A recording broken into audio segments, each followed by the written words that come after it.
আমাদের সীমান্ত এলাকায় বসবাস।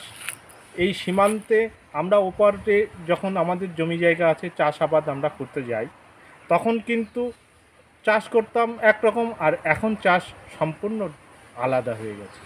তখন কেমন হতো যে আমাদের যে বর্ডার ফোর্স বিএসএফ যেটা, সেটা আমরা চাষ করতে গেলেও দেখা যেত আমাদের যে ফসল হতো সেই ফসলগুলো বাংলাদেশের লোকেরা কেটে নিয়ে যেত। কিন্তু এখন যে বর্ডারে যে পাহারাদার বেড়ে গেছে, তাতে দেখা যাচ্ছে আমাদের সেই ফসলের ক্ষয়ক্ষতি আর হচ্ছে না। কিন্তু আগে আরও একটা সমস্যা ছিল, যে আমরা রাত্রে ঘুমাতেও পারতাম না।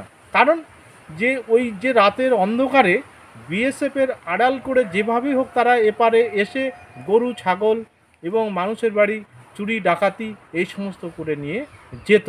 বর্তমানে কিন্তু এই বর্ডার পাহারা বেড়ে যাওয়ার পরিপ্রেক্ষিতে আমাদের কিন্তু সেইগুলো আর হয় না। আমরা ওপারে এখন চাষ করতে যাই, কিন্তু সেই ফসলও এখন আর কেটে নিয়ে যায় না ওপার বাংলার লোকেরা। এখন আমরা খুব ভালো আছি, কোনো সমস্যা নেই, এখন আরামসে রাত্রেও ঘুমাতে পারছি।